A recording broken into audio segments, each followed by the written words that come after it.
All right, so for notes 2, last time we talked about confidence intervals for means. Now we're gonna run some significance tests for means. Okay, so just a quick review for confidence intervals for means is what we talked about last time.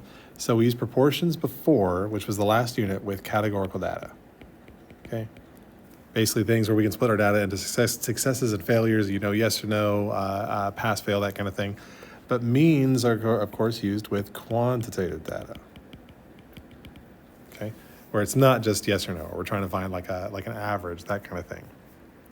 We also talked about what happens when our n is less than 30. Okay, and we talked about how we can either look at the population, see if it's normal, or we can check for normality by graphing the sample data.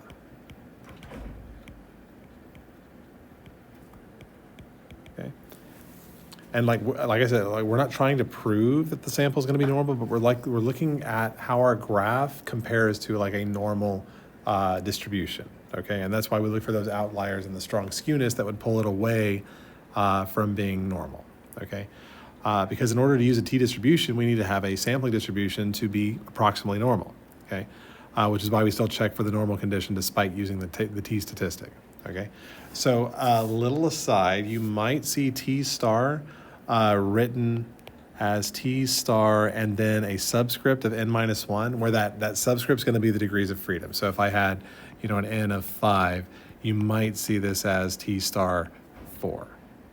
Okay, I don't see it very often with that, but just as an aside, you might see it. Okay, so just so you know what that 4 means, that's your degrees of freedom. Okay. And we talked a little bit about this in class last time.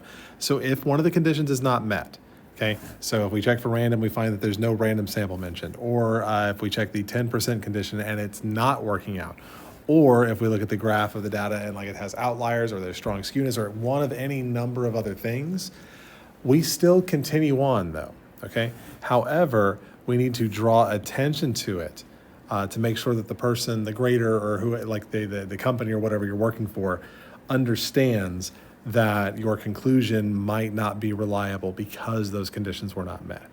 Okay, so you still work everything out like you would normally, but you say, hey, something went wrong, my results might not be reliable, and these are the reasons why it might not be reliable.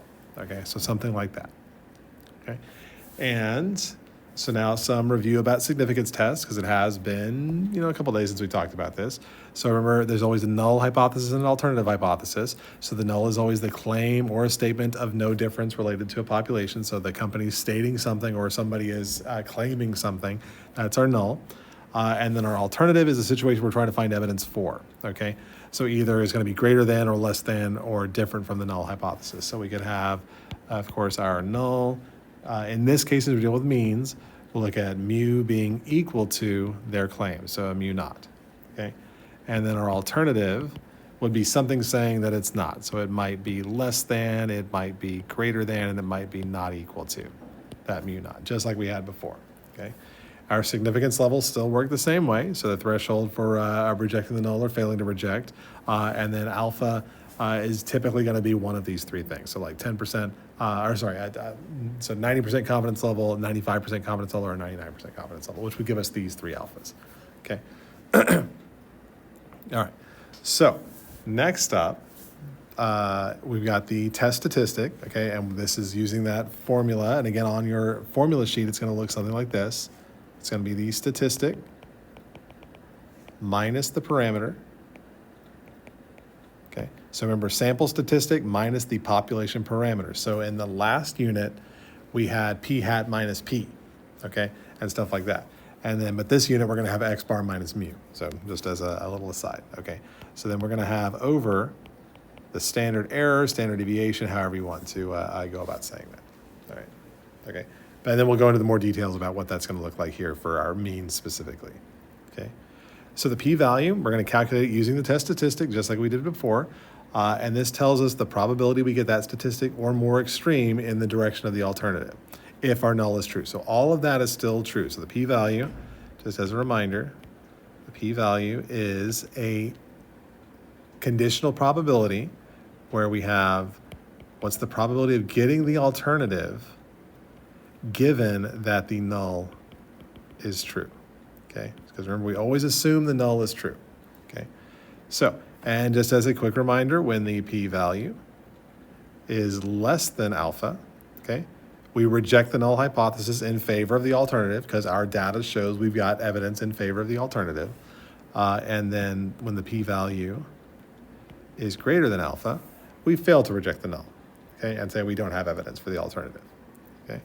All right, it's just a quick little reminder. So this time we're going to be dealing with some t statistics. So our graph for a mean being less than our mu, okay, means we're going to have our t star somewhere over here. It's going to be on the negative end, and we're looking at the p-value underneath. Okay, so that p-value or the the p-value is what is the probability we get that t or less?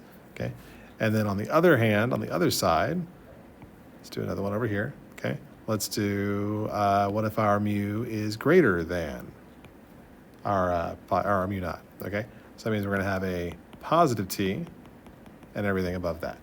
Okay, and then last we have the not equal to, which is of course going to be the same way we did the last time. We're going to have the negative t and the positive t, and we're going to take the two areas and we are going to combine them.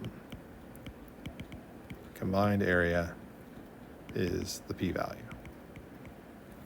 Okay.